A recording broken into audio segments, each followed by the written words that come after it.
My sister yanked Mom's wedding ring off her finger while her body was still in the viewing room. I know she would have wanted me to have this, she said flatly, holding it up to the light like it was a prize.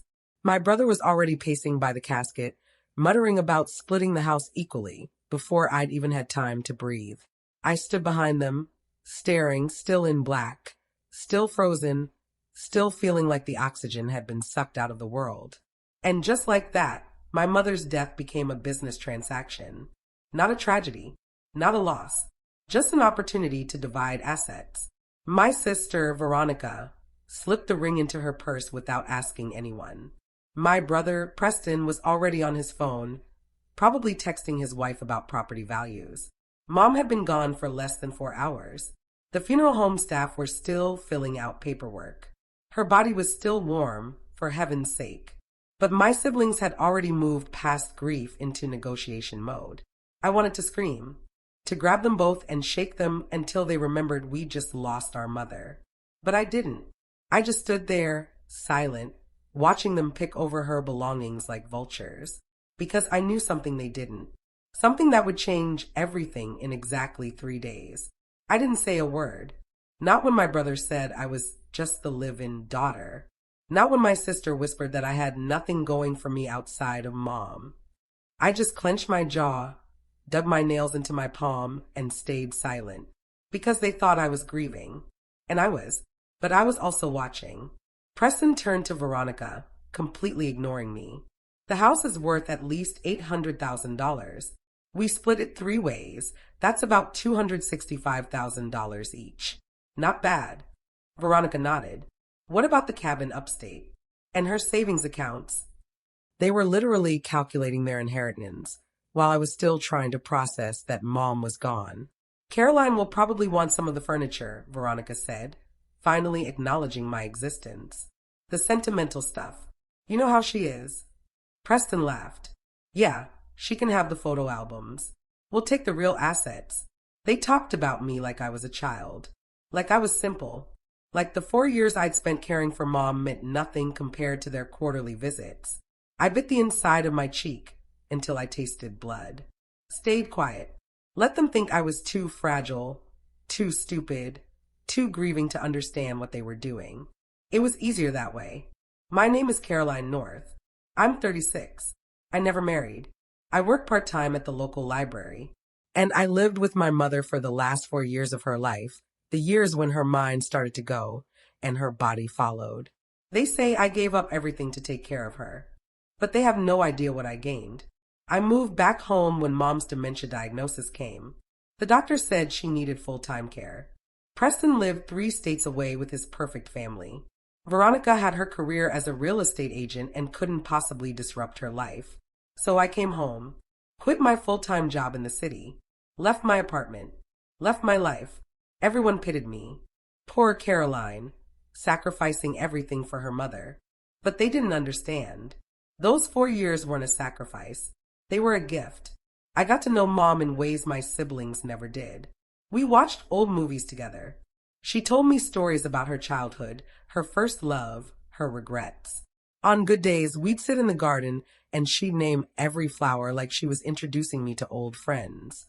On bad days, when she didn't recognize me, I'd hold her hand and sing the lullabies she used to sing to us. I learned patience, compassion, the weight of real love. My siblings sent checks and birthday cards.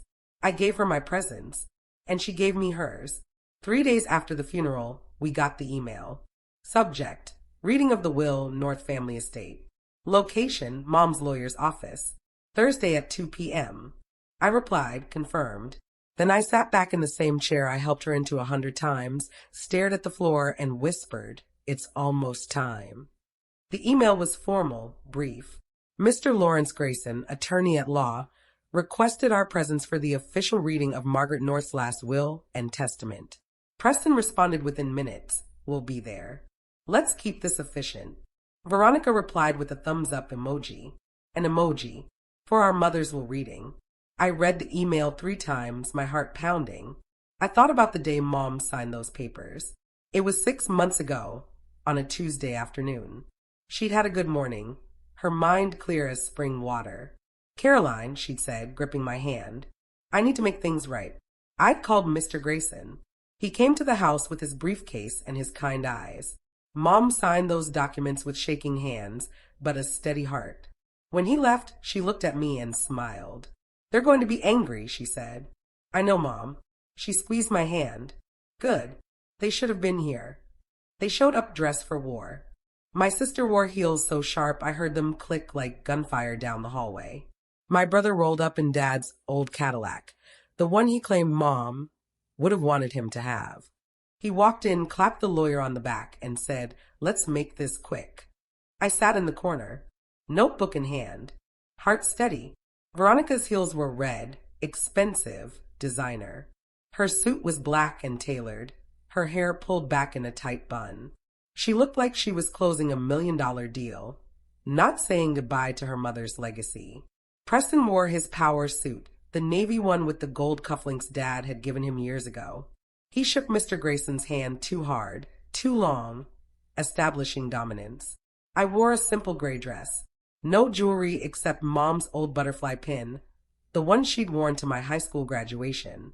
I carried a small notebook, the same one I'd used to track Mom's medications and doctor's appointments. My siblings didn't even glance at me when they walked in. I was furniture to them. Background noise. Mr. Grayson gestured to the conference table. Please have a seat. We have much to discuss. Preston sat at the head of the table. Veronica sat to his right. I sat at the opposite end, quiet, small, invisible. Just how they liked me. I remember Mom's hands shaking when she signed it. We were in her room a week before the end. She couldn't talk much, but she looked at me when the lawyer asked, "Are you sure?" And she squeezed my hand. That was her yes. It wasn't revenge. It was peace. For both of us. That day, 6 months before she passed, Mom's hospice nurse had just left. Mom was having a good day, alert and present. "Caroline, bring me my reading glasses," she'd said. I found them on her nightstand and placed them gently on her nose. Mr. Grayson arrived at 3 p.m. sharp, documents in hand. "Mrs. North, do you understand what we're doing today?" he asked gently. Mom nodded. "I'm fixing a mistake." Her voice was weak, but clear. He laid out the papers, explained each section.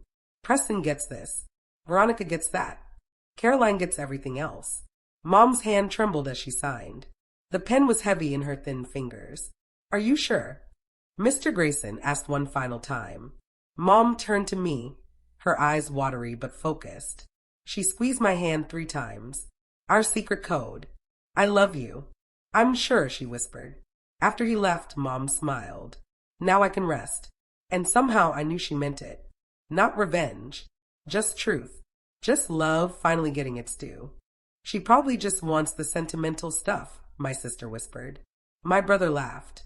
"Caroline's not cut out for property management. I'll handle the lake house. She can keep the dishes." They thought I was invisible. That was their first mistake. They were talking like I wasn't sitting 10 feet away. Like I couldn't hear every word.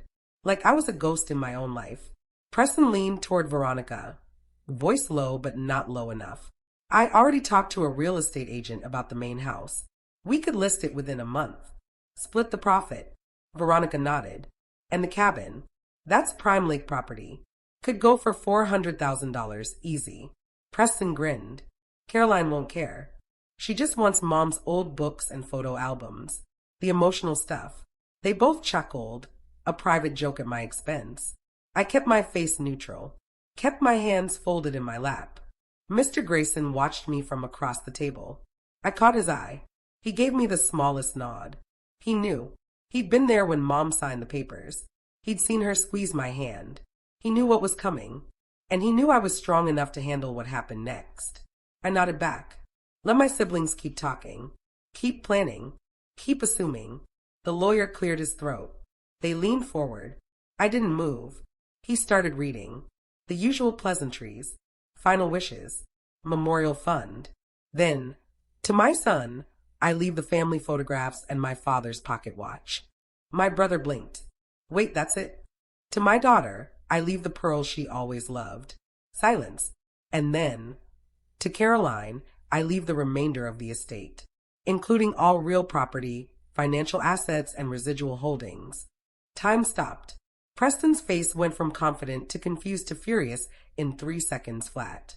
Veronica's mouth fell open, her lipstick suddenly too bright against her pale face. "What?" she whispered. Mr. Grayson continued reading, his voice steady and professional. "This includes the primary residence at 428 Maple Drive, the cabin at Crystal Lake, all bank accounts, investment portfolios, and personal property not otherwise specified." Preston stood up so fast his chair scraped against the floor. "This is insane. Mom wasn't in her right mind." Mr. Grayson looked up calmly. "I can assure you, she was fully competent when this will was drafted and signed. I have medical evaluations to prove it." Veronica turned to me, her eyes wild. "You did this. You manipulated her." I finally spoke. My voice was quiet but steady. "I took care of her. There's a difference." The room fell silent. Mr. Grayson continued reading. Every word felt like justice. Every sentence felt like Mom speaking from beyond, telling the truth she couldn't say while she was alive. My brother stood up so fast his chair hit the wall. "What the hell is this?" My sister's face drained of color. She must have manipulated her. Mom wasn't thinking straight. I stayed seated, calm, unmoving, because the truth was, Mom was never clearer than she was that day. Preston's face turned red, his neck veins bulging. "This is fraud. Elder abuse. We're contesting this." Veronica nodded frantically. She isolated Mom from us, poisoned her mind against her own children. I didn't flinch, didn't raise my voice, just looked at them both with the same steady gaze I'd used when Mom had her worst episodes. "You're right," I said softly. "I did isolate her. From stress, from people who only called when they needed something, from children who couldn't be bothered to visit unless it was Christmas." Preston pointed at me. "You have no right." "I have every right," I interrupted. "I earned it. With 4 years of 3 a.m. diaper changes. With patience when she forgot my name. With love when she had nothing left to give me but her presence." Veronica's voice cracked. "We sent money. We called." "You sent guilt," I corrected. "And you called when it was convenient." Mr. Grayson cleared his throat. "If I may continue, there are several provisions that address your concerns about Mrs. North's mental state. She took advantage of a dying woman," my brother hissed. "She was living off her like a parasite," my sister added. I didn't flinch. I looked them both in the eyes and said, "You weren't there. Not for the doctor's appointments. Not for the nights she couldn't breathe. You gave her flowers. I gave her dignity." The words hung in the air like smoke.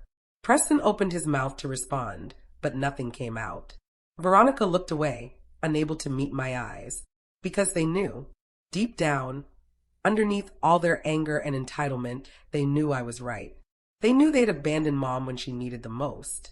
"I kept a journal," I continued. "Every day for 4 years. Every doctor's appointment. Every medication change. Every moment of joy and pain. I documented everything because I knew this day would come. I knew you'd accuse me of manipulation. So I kept records." Mr. Grayson nodded. "I have copies of those journals, along with testimonies from Mom's doctors, her hospice nurses, and several family friends." Preston's lawyer instincts kicked in.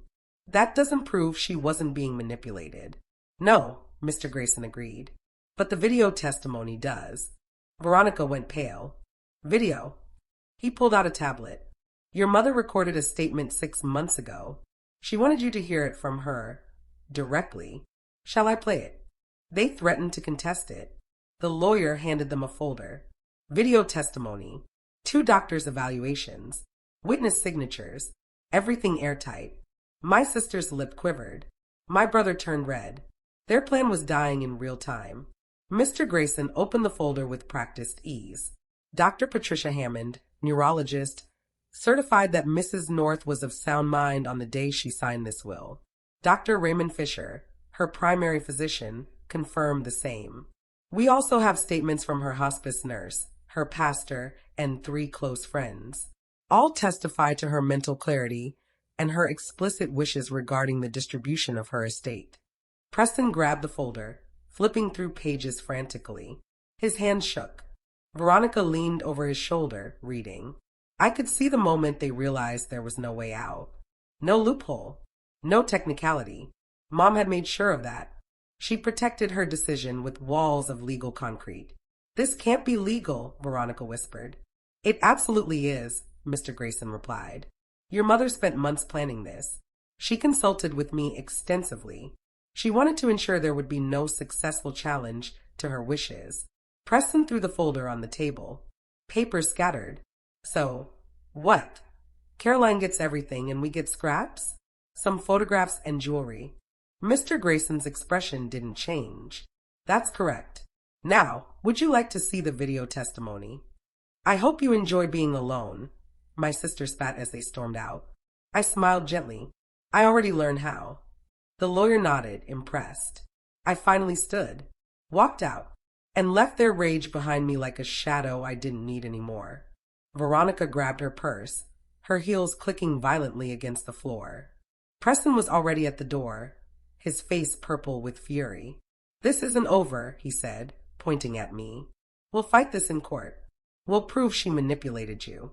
I stood slowly, calmly. Gather my notebook.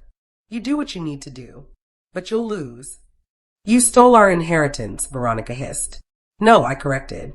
Mom gave me mine. She gave you what you earned. Symbols of a relationship you never maintained. They stormed out together, leaving the doors swinging. Their footsteps echoed down the hallway. Then silence. Beautiful, peaceful silence. Mr. Grayson looked at me. Are you all right? I nodded. I'm fine. I expected this. He smiled. Your mother prepared you well. She did. I walked to the window, watched my siblings climb into their expensive cars, watched them drive away, probably already calling their lawyers, their spouses, their friends, building their case against me. But I wasn't worried. Mom had built something stronger than their anger. She'd built truth. A week later, I opened the old cedar box in Mom's closet. Inside were 3 sealed envelopes, one for each of us. Mine said, Caroline, they won't understand. But I saw you. Every single day. And you saw me. I cried for the first time since the funeral. The box sat on the top shelf of Mom's closet behind her winter coats. I'd seen it 1,000 times but never opened it. Now, alone in her room, I pulled it down. The wood was smooth, worn from years of handling. Inside, 3 white envelopes, each with a name written in Mom's shaky handwriting. I opened mine first. The letter was 2 pages long, front and back. My dearest Caroline, it began. If you're reading this, I'm gone. And I hope I'm at peace. I want you to know that these last 4 years were not a burden to me. They were a gift. You gave me dignity when my body failed. You gave me patience when my mind wandered. You gave me love when I had nothing left to offer but my presence. Tears blurred the words. I kept reading. Your brother and sister will be angry. They'll say terrible things. But remember, people who feel guilty often blame others for their own shame. You did nothing wrong. You did everything right. And I saw you. Every single day. Every sacrifice. Every moment of grace. I saw you, Caroline. And I love you for it. My sister called. I didn't answer. Then a text. Can we talk? Just for closure. I archived it. Because closure doesn't come from the people who tried to erase you. It comes from finally having nothing left to prove. The call came 3 days after the will reading. Then another. Then 5 more. Finally, a text message appeared on my screen. Caroline, please. We need to talk about this. For closure. I stared at the words. Read them twice. Then archived the message without responding. Blocked her number. Preston tried next. An email this time. Subject, family discussion needed. I deleted it without opening it. Then he tried calling from his work number. I let it ring. They wanted closure. They wanted me to make them feel better about their own guilt, to absolve them of their absence, to tell them they were good children despite all evidence to the contrary. But closure wasn't mine to give. It wasn't something they could demand or negotiate. Closure comes from within, from accepting the truth of your actions and living with the consequences. I'd already found my closure. In Mom's letter. In her squeeze of my hand. In 4 years of showing up when no one else would. They'd have to find their own. And I wasn't going to help them. I visited the lake house alone. Mom used to paint by the window. I sat where she sat, looking out at the same water. For the first time in years, the silence felt like peace, not punishment. The cabin was 2 hours north, nestled in pine trees with a view of Crystal Lake. Mom and Dad had built it 40 years ago, back when Preston was a baby. It was her sanctuary, her creative space. She'd painted landscapes there every summer until the dementia made it impossible to hold a brush steady. I unlocked the door. The air inside smelled like cedar and old memories. Everything was exactly as she'd left it. Her easel by the window, brushes in a jar, half-finished paintings leaning against the walls. I walked to her favorite spot, the window seat with the faded cushions, and sat down. The lake was calm, reflecting the gray sky like a mirror. Birds called to each other across the water. Wind rustled through the pines. I breathed in deeply, feeling Mom's presence in every corner of the room. This was where she'd been happiest, where she felt most herself. And now it was mine to protect, to cherish, to keep alive. For the first time since she died, I didn't feel the crushing weight of grief. Just quiet peace. Like she was sitting beside me saying, "See, this is what I wanted for you." They started telling people I manipulated Mom, that I kept them away in her final years, that I forced her to change the will. I didn't respond, because I didn't need to defend the truth. I was the truth. The rumors started within 2 weeks. I heard them through friends, through church members, through neighbors who felt obligated to tell me what was being said. Preston says you wouldn't let them visit. Veronica told everyone you controlled who Mom could talk to. They're saying you coerced her into changing the will. At the grocery store, Mrs. Henderson from Mom's book club stopped me. "Caroline, I heard the most awful things, but I wanted you to know I don't believe a word of it." I smiled. "Thank you, Mrs. Henderson." She squeezed my arm. "I was there. I saw you with your mother. I saw them too, or rather, I didn't see them. I know the truth." More people came forward. Mom's hospice nurse called me. "I heard what they're saying. It's disgusting. I'm happy to testify to what I witnessed if you need me to." I thanked her but declined, because the truth didn't need defending. It just needed time. Time for people to remember who showed up and who didn't. Time for the lies to crumble under their own weight. The local paper did a feature on elder caregivers. They called me. I almost said no, but then I thought of Mom's voice, quiet but steady, "Tell your story. Someone needs to hear it." So I did. The reporter's name was Helen Cho. She was writing a series about family caregivers, the invisible workforce of people who sacrifice their lives to care for aging parents. "I heard about your situation," she said on the phone. "I'd love to include your perspective." I hesitated. "I'm not sure I'm ready to talk publicly." "I understand," she said, "but there are thousands of people in your position. People who need to hear that they're not alone, that what they're doing matters." I thought about Mom, about our conversations, about the way she'd always encouraged me to speak up, to use my voice, to help others learn from my experiences. "Okay," I said. "I'll do it." The interview lasted 2 hours. I told Helen everything. The good days and the bad days. The frustration and the joy. The isolation and the unexpected intimacy. The way my siblings abandoned us and blamed me for their guilt. Helen took notes, asked thoughtful questions, never judged. When the article published, my phone exploded. Emails, messages, strangers thanking me for telling their story, for making them feel seen, for validating their sacrifices. After the article, strangers started reaching out. One woman said, "My sister did the same thing to me." Another wrote, "You're the first person who didn't make me feel crazy." That's when I realized this wasn't just my story. It was theirs too. The messages came from everywhere. A woman in Oregon whose brothers contested their fathers will after she'd cared for him through cancer. A man in Florida whose sisters accused him of manipulation when their mother left him the family business. A daughter in Texas whose siblings claimed she'd stolen jewelry when she'd simply been there to receive it as gifts. Each story was different, but the pattern was identical. The caregiver sacrifices everything. The absent siblings swoop in at the end expecting equal rewards, and when they don't get what they want, they attack the one person who actually showed up. The guilt becomes blame. The shame becomes accusation. The truth becomes inconvenient. I started responding to messages, sharing resources, connecting people with elder law attorneys, offering emotional support. Within a month, I'd created a private online group, Caregivers United.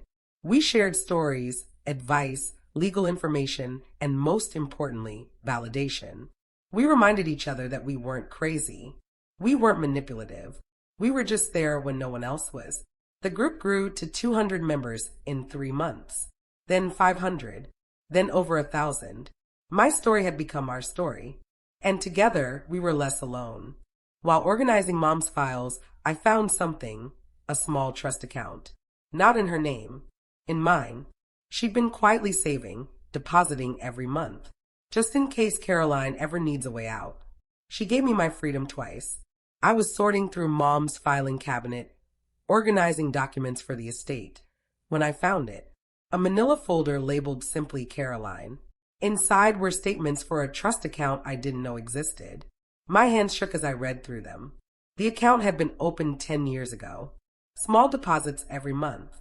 $200, $300, sometimes $500.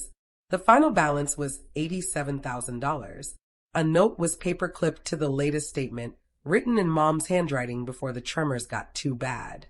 For Caroline, her escape fund, her fresh start, her earned freedom. Use it wisely, my darling girl. You've given me everything. This is so you can give yourself something too. I sat on the floor of her office and sobbed. She'd been planning this for a decade, setting aside money while I worked part-time at the library, while I cooked her meals and managed her medications, while my siblings visited twice a year and complained about traffic. She'd been building me a safety net, a way out, a new beginning.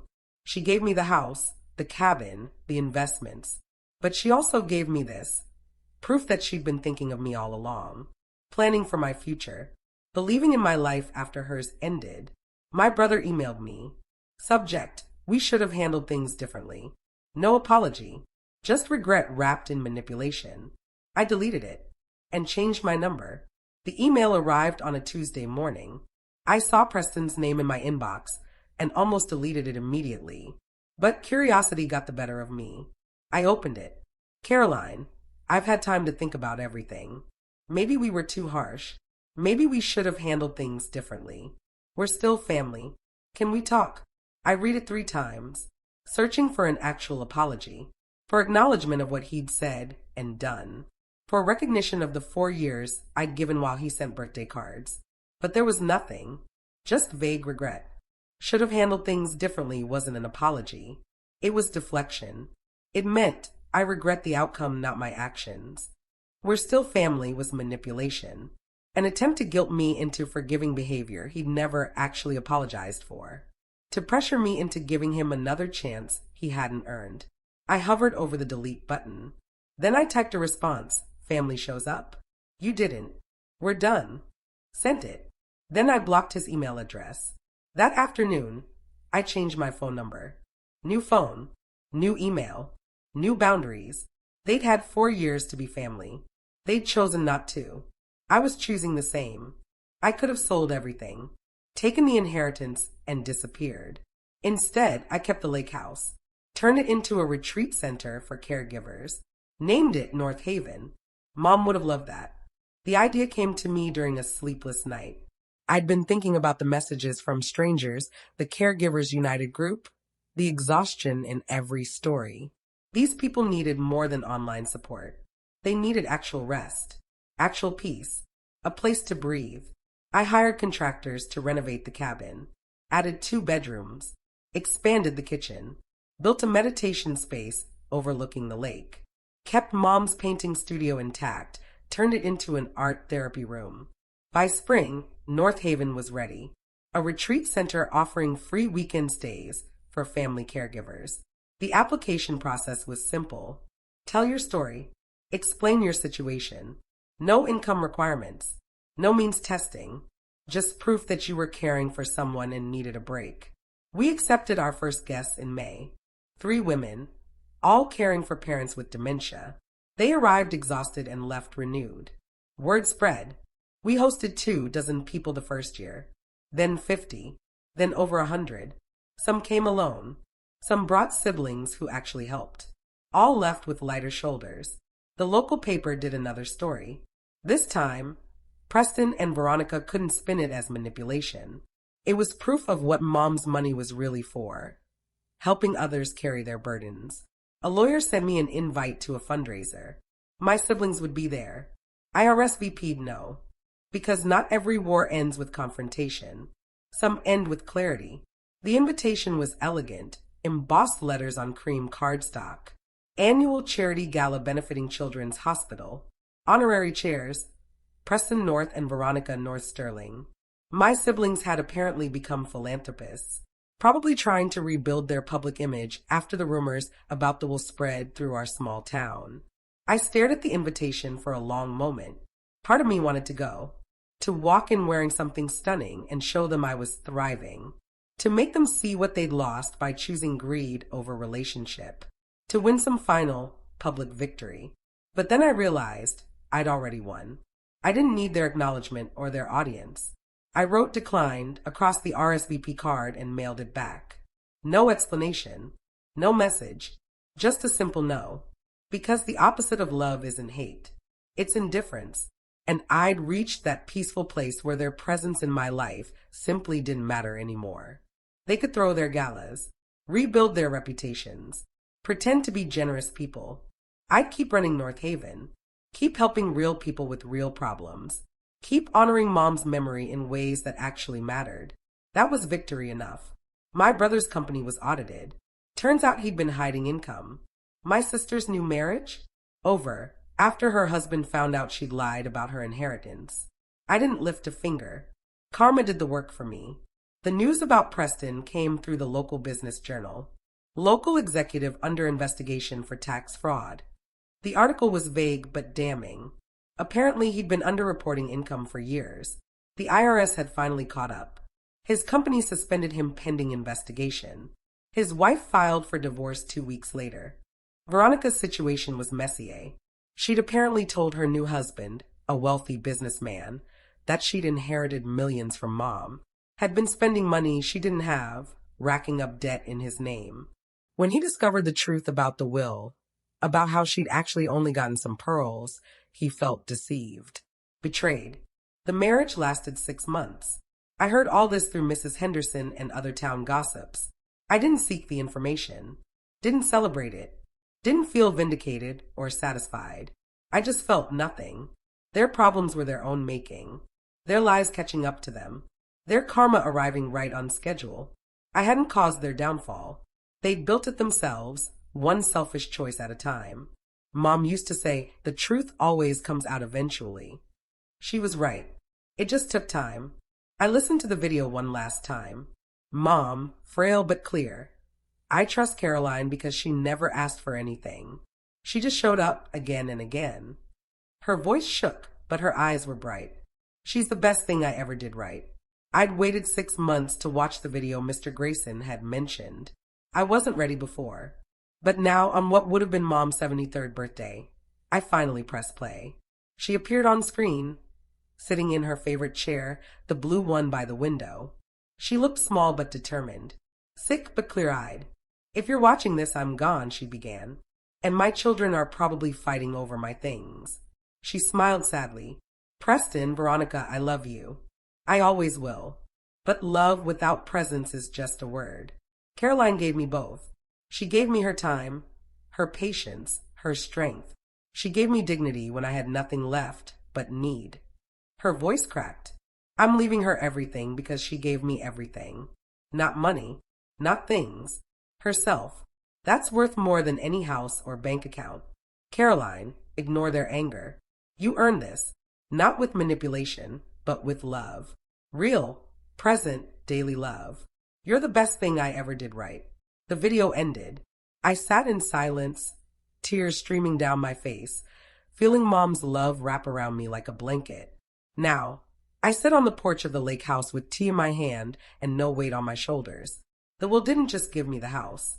It gave me the power to rewrite the story they tried to tell about me. They thought they could take everything, but Mom already gave me what mattered most. Herself, her trust, her name.